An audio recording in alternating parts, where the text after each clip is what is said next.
zinasema mgombea mwingine wa tofauti amekamilisha kanuni ya endorsement kwa maana ya Dr. Mshindo Amsola ambaye naye pia ameonekana kwamba ni sehemu ya wagombea. Sasa swala la endorsement ni moja kati ya jambo ambalo limekuwa linachanganya watu na lina changamoto kubwa, na hapa naungana na katibu mkuu wa zamani wa TFF Wangetiria Hosea ili aweze kutupa experience kwenye hili eneo na hii kanuni. Lakini kwenye eneo kubwa zaidi, mimi mwaka jana nilipata nafasi ya kusoma moja kati ya andiko lake, ilikuwa baada ya mkutano ule wa Moshi. Aliandika kuhusiana na vitu vingi sana kuhusiana na hizi harakati za kanuni na vitu kama hivyo. Tunaungana naye moja kwa moja. Wangetiria, habari ya muda huu?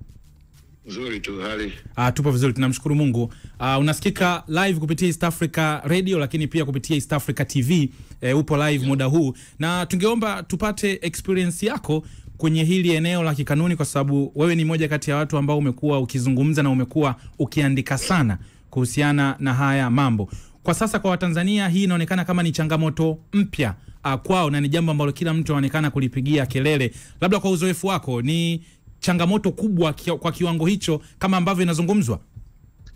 Changamoto ni kubwa kwa sababu sasa hivi hiyo imekuwa kama kupiga kura kabla siku ya uchaguzi. Naam. Kwa maana ya kwamba unawezaje kuruhusu mgombea akaenda kutafuta idhini au wadhamini zaidi ya 5 ambao wanatakiwa kwenye form, na hapo umesema akipata mwanachama mmoja akimdhamini mgombea mmoja haruhusiwi kumdhamini mgombea mwingine. Unaona? Kwa hiyo inakuwa kama wanachama 40 wamemuidhinisha mgombea mmoja. Yaani hao wagombea wengine watagombana kwenye hao wachache waliobaki. Sasa huko anaweza akapata mmoja, akapata wawili, akapata. Kwa hiyo kama wako 3 watagombania wao, sasa inakuwa ni shida sana kwa wagombea ambao wanatoka nje ya mfumo. Na kama ambavyo umelishaje kama ni tatizo kubwa sana. Na kumbuka nakumbuka kwenye uchaguzi wa mwaka 2021 hii pia ilikuwa ni changamoto na iliwakumba baadhi ya watu, ikiwemo mtu mwenye ushawishi kwa maana ya Halima Yai, alishindwa kukamilisha idadi ya endorsement 5. Kwa hiyo kwenye kutatua hii tatizo, kama ilizungumzwa miaka 4 nyuma, leo hii inakuja kurudi tena. Hapa katikati labda ni kina nani ambao walitakiwa walipambanie ili tatizo ambalo lilionekana 2021 ili mwaka huu tusingeliona tena? Hatua zilipaswa kuwa zipi? Ni kina nani ambao walipaswa kulipambania hili jambo? Ni familia ya mpira kwa ujumla, kwa sababu sisi tumeandika kujaribu kuinform kwamba kuna tatizo hapa. Toka wafanye mabadiliko ya katiba ya mwaka 2021 na walipofanya mabadiliko ya kanuni ya mwaka 2021 ndio waliingiza hivi vitu. Walipunguza idadi ya wapiga kura. Kutoka yani wapiga kura walikuwa 4 kila mkoa. Na 3 kwenye vyama shiriki na 1 kutoka kwenye klabu 16. Wamepunguza, mkoa umebaki na wapiga kura 2. Na vyama ni 1 nadhani na klabu ni 1. Kwa hiyo tulikuwa tumeona kabisa kwamba hapa kunaelekea kubana watu kutoka nje kuingia kwenye nani. Na hii ni mbaya kwa sababu inawanyima wapiga kura nafasi ya wigo mpana wa kujua nani wamchague kati ya wale ambao wanagombea. Kwa hiyo ime nani hivyo. Wadau baada ya yale mabadiliko na baada ya kuona athari zake kwenye uchaguzi mwaka 2021 walitakiwa wa raise concerns zao, na hizo concerns walitakiwa wazipeleke kwa msajili wa vyama vya michezo. Kwamba kuna kanuni umezipitisha, kuna katiba umepitisha ambayo inaondoa fairness kwenye uchaguzi. Sababu unaweza kuwa huru na wa haki lakini sio fair. Unaona? Kwa hiyo ile fairness inaondoka, uwanja wa mapambano umekuwa hauko fair kwa wagombea wengine. Kwa hiyo nadhani walikuwa na raise hii kitu kila mara kwa waziri, kwa msajili, kwa mwenyekiti wa baraza la michezo, ingekuwa imeshasikilizwa hapa katikati na wangelazimishwa waende kufanya mabadiliko ambayo yatatoa uhuru kwa wengine kugombea bila mizengwe. Kwa hiyo kama tunaamini hili ni tatizo ambalo lilionekana muda mrefu, kama eneo la kujilaumu, hatupaswi kujilaumu sasa, kwa sababu watu wa mpira wenyewe ndio walishindwa kulipambania jambo hili ambalo kama ambavyo limegusa wewe, ulishawahi kuliandika na limekuwa likizungumzwa?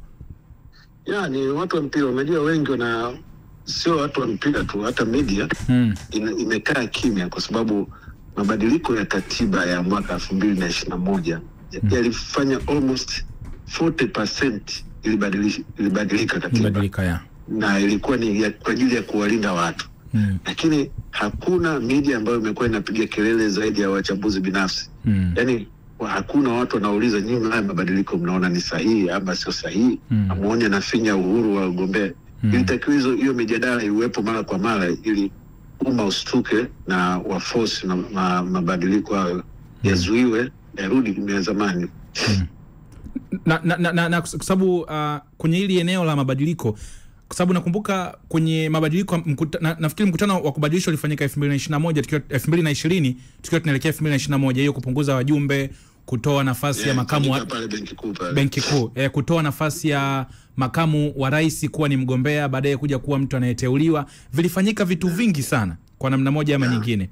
Lakini hawa wanachama wa TFF, kwa maana ya vyama vya madaktari, vyama vya marefa, vilabu vyenyewe vya ligi kuu, FA za mikoa, kuna mazingira yote ambayo hawa wanachama ndio ambao wanaweza kutuanzishia hizi harakati, au wenyewe pia ni sehemu ya kuwalaumu kwenye hivi? Nafasi kubwa zaidi wanachama ndio na nafasi kubwa zaidi, kwa sababu unajua yale mabadiliko. Nakumbuka kuna mtu alihoji kwamba mnasema mabadiliko haya yametokana na ushauri wa FIFA. Lakini tunajua huko nyuma kama FIFA walikuwa wameshinikiza kitu, walikuwa wanatuma mjumbe wao kwenye mkutano mkuu na anaelezea. Lakini yule mjumbe alijibiwa kiajabu, akasema wewe umetumia nafsi ya wingi, kwa hiyo hilo swali ni batili. Ndio ikaisha hapo, akasema mabadiliko yamepita. Hayo mabadiliko yalikuwa na wengine kwenye kupiga kura. Sasa yamepitishwa in such a way kwamba watu hawajui kwamba yalikuwa yanaondoa haki yao ya kupiga kura. Na hii yote ni kwa sababu watu wanaenda empty-headed kwenye vikao, hawajui wanaenda kufanya nini. Yaani wanajua wenyewe tu ukifika uchaguzi ndo watavuna pesa, full stop. Tunahitaji watu ambao wanajua mabadiliko. Kila ukisema badiliko moja linamaanisha nini kwao na kwa mpira kwa ujumla, lakini wengi hawajui. Na ndio maana kipindi chote toka 2021 watu wamekaa kimya, hawajui. Wanasubiri uchaguzi ukitangazwa wanaenda. Hawajui kwamba kanuni zitawazuia. Wangekuwa wanajua wangeshapiga kelele hata kabla ya uchaguzi. Na angetili labda kwa kumaliza, kwenye uzoefu wako wa kuwa kwenye mpira, kwenye kuongoza, kwenye kuishi, kwa mazingira ambayo uliona kwa kipindi cha miaka hii 4, kuna mdau yoyote ambaye wewe ulikuwa unajua au uliona harakati zake ambaye sasa tunaweza tukasema anatosha, au kuna mtu ambaye unaamini kwa ambavyo tumeisha anaweza akamtoa karia na yeye akakaa kuwa kama rais, hata kama kwenye boksi hatafanikiwa au kupita, lakini kuna mtu mwingine ambao unaamini alikuwa anatengeneza mazingira kwamba tuseme huyu anatosha kuwa president, kwa ambavyo umeona mazingira kwa miaka hii 4? Unajua kawaida wao watu wa siasa zimebadilika sana za mpira, tofauti na zamani kwamba unaona watu wanakimbia mikoani, akisikia uchaguzi wanakimbia huku na huku. Lakini kilichofanya watu wajizuie kwenda, sisi kamati ya uchaguzi tuliacha ni kamati ya uchaguzi wa TFF. Lakini sasa hivi ile kamati ya uchaguzi inafanya kama ni kamati ya uchaguzi ya nchi nzima. Kwa hiyo wanakwenda mikoani, kamati ile inaenda mikoani kuhakikisha anayepita ni ambaye ataulinda uongozi wa sasa. Ndo kuandaa safu. Wamehangaika, wametengeneza wapiga kura, hawajatengeneza viongozi wa mikoa. Kokote wametengeneza wapiga kura tu. Kwa hiyo ukiona mazingira hayo, mtu huwezi kaingia kwenda kupoteza muda wako kule. Unajua kabisa kwamba hao walioko ni wapiga kura, sio viongozi wa mikoa. Okay, kwa hiyo kumbe changamoto ni system. Kuna taarifa ambazo tayari zipo mitandaoni muda huu kwamba mtoto wa Dr. Mshindo Msola, kocha wa zamani wa timu ya taifa na mwenyekiti wa klabu ya Young Africans, kwamba ni sehemu ya wagombea. Yeye ametimiza endorsement zake 5. Kwa uzoefu wako, Msola amekuja ghafla kama ambavyo ilitokea kwenye uchaguzi wa Yanga kipindi kile. Ni mtu ambaye unaona anaweza ka challenge? Ni ngumu challenge. Kama watu walifikia wakatengeneza azimio kwamba Karia ndio awe president ni ngumu sana, lakini labda akiwa mgombea, unajua ili upate haki ya kuchallenge uchaguzi lazima kwanza uwe mgombea. Ukiwa mgombea inakuwa ni rahisi zaidi, labda atumie hiyo chance kuja kuchallenge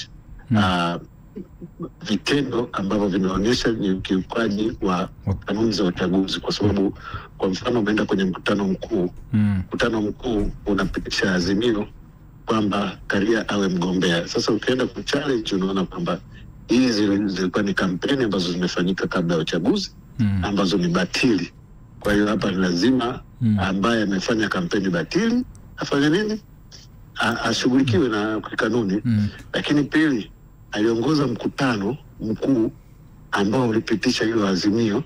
Kama kweli walipitisha hilo azimio, naongoza mkutano mkuu unapitisha azimio ambao haliko kwenye agenda. Agenda za TFF ni 12 na ziko kikatiba. Unaona? Ziko lakini za agenda za mkutano mkuu ni hizi na hizi na hizi. Lakini kaka Angetile, kwenye ule mkutano nakumbuka makamu wa kwanza wa rais Athmani Nyamlani aliwaambia ule mkutano sio wa jambo lile, labda kama wao wanachama wataona wafanye, lakini haukuwa kwenye mkutano ule, na ni kwa sababu ni jambo ambalo liliibuliwa na viongozi wa hizi timu mbili. Alikuwa ni Murtaza Mangungu alilianzisha, Hersi akaja naye akaja akalibariki. Ile tunailaumu vipi system wakati au tunaweza kusema walipandikizwa wafanye vile? Unajua watu wengine hata hivyo ukisikiza watu walikuwa nashinda uchaguzi, kwa kishinda tu kitangazwa ya hotuba yake ya kwanza anasema atakwenda na mtu fulani kwenye uchaguzi. Unaona kabisa kwamba safu zilikuwa zinapangwa. Kwa hiyo agenda lazima ziletwe na kamati ya utendaji kwenye mkutano mkuu. Hamna mkutano mkuu wa TFF hauna any other business. Okay. Lazima ziletwe lazima ziletwe na kamati ya utendaji. Labda ukitumia zile agenda 12 unatuma kwa katibu mkuu kwamba katika agenda hii ningependa kitu fulani kiwe discussed. Otherwise hamna any other business. Kwa hiyo pale Moshi Disemba mwaka jana yalifanyika makosa ya kikanuni. Kama walipitisha azimio ni makosa. Kama walipitisha azimio kwamba ni makosa kwa sababu mkutano mkuu hauna agenda hiyo. Mkutano wa uchaguzi una agenda moja tu ambayo ni uchaguzi. Basi mkutano mkuu wa kawaida wa mwaka hauna agenda ya kuzungumzia uchaguzi kwamba nani apitishe.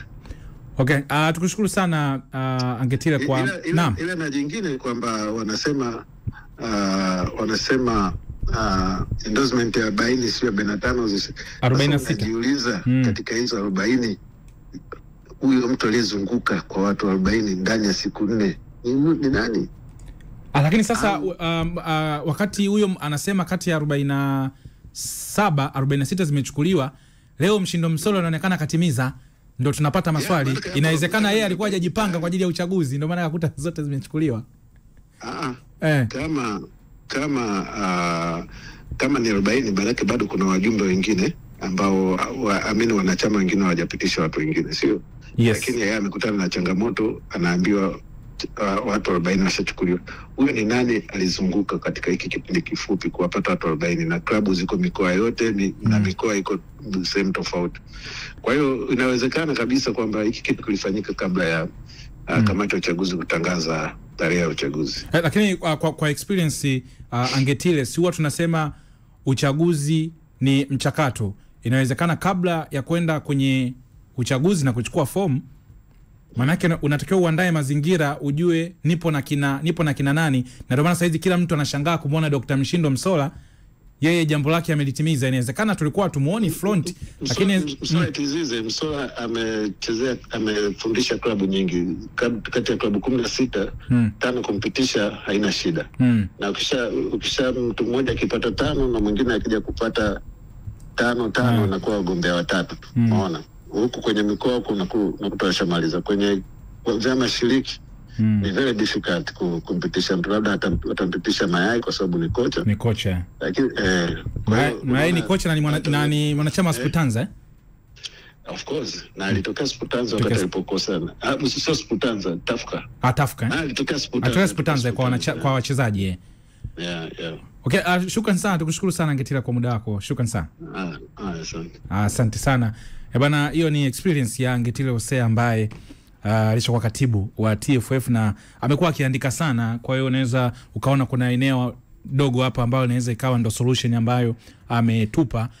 Na mimi nimemuuliza swali toka 2021 mpaka hii leo, tatizo ambalo lilizungumzwa 2021 lilikaliwa kimya kwa miaka 4, linakuja tena kuja kuzungumzwa leo, na amesema inawezekana wagombea na wenyewe pia ni changamoto, na ametoa njia ambazo zilipaswa kufuatwa ili kufanya mabadiliko ya hii kanuni ya endorsement ambayo pia ilikuwa ni tatizo mwaka 2021. Walipaswa kwenda kwa msajili wa vyama vya michezo kwenda kulitazama eneo hilo. Tunapata mapumziko mafupi. Hii ni Kipenga Extra, East Africa TV na East Africa Radio. Mimi ni Ibrahim Kasuga. Elbogasti Mialuko yuko hapa ndani, yupo Nsadigwa Senior, yupo Niva Mbaga mchungaji akiwa na tafakari, yuko mbali sana, lakini pia yupo hapa ndani Abu Simba, naye tunapata mapumziko. Tutarejea, bado tupo kwenye Ngenga za Kitaa. Kipenga Extra. Usitoke. Baki hapo. Tunalipa bill.